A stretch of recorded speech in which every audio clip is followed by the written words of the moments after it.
Well, hello, everybody. It's Dale again, and I want to thank you for praying. Now, we went over to the band shell last night, and God He didn't open up the skies, and cause sun to, but He did stop the rain because I was very aware afterwards um, the the fact that it began to rain and fairly seriously within 10 minutes or so after we had stopped praying. So God is listening to us. God is paying attention to us. And He's very aware of everything that's going on around us. You got to remember, God is the general of all generals. He's got everything together.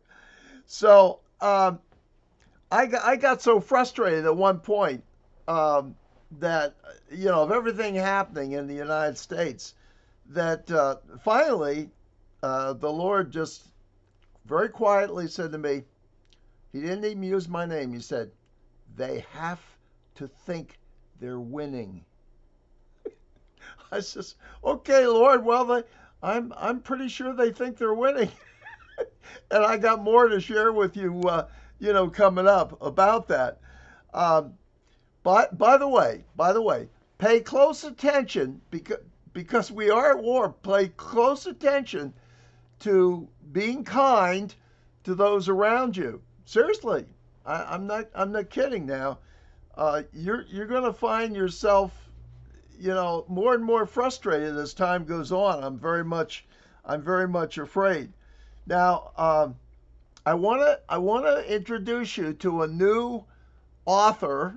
He's got a couple of books. I don't have the books in yet, but you can view him on YouTube. His name is Mark Moreno, and what you want to do is his first name is Mark, last name is Moreno, Moreno, and hit Mark Moreno YouTube when you put him up, and then it'll take you to YouTube and look for Mark Moreno demolishes the Great Reset agenda at the Heartland Institute 2023 Climate Conference. Now, Master of Ceremonies there gives one of the greatest introductions. He's not trying to praise him so much, but he's just giving an understanding of his background. And it was fascinating. It was one of the most fascinating introductions I've seen yet.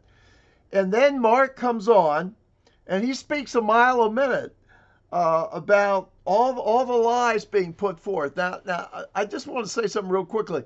You're going to read an article and you'll say, where did that guy come up with that? In the Harvard Review or something like that. You're going to read all sorts of stuff. Now, it's lies. Now, I want to read to you something else. This is something I will give you. This is a freebie. You come in the store and I'll give you.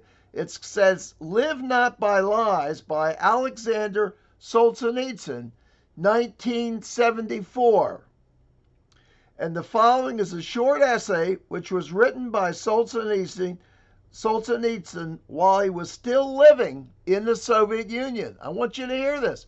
This is what we're coming to. I mean, we got to fight this stuff. I am telling you, I am serious. We are at war. Listen to this.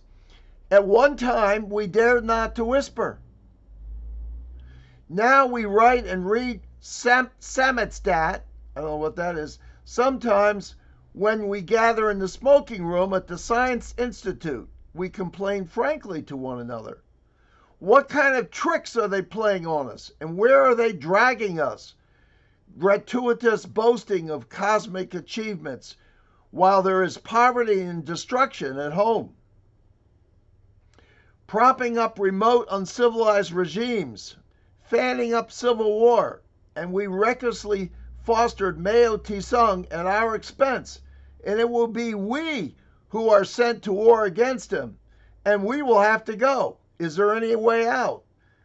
And they put on trial everybody they want, and they put sane people in asylums, always they, and we are powerless. Things have almost reached rock bottom. A universal spiritual death has already touched us all. and physical death will soon flare up and consume both us and our children.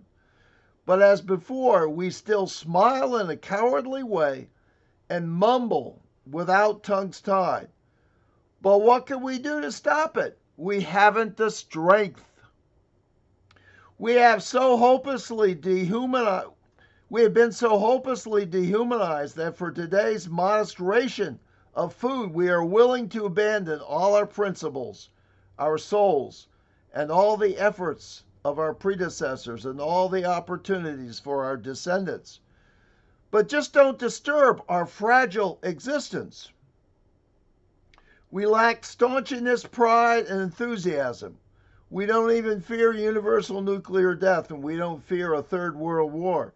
We have already taken refuge in the crevices. We just fear acts of civil courage. We fear only to lag behind the herd and to take a step alone and suddenly find ourselves without white bread, without heating gas, and without a Moscow registration.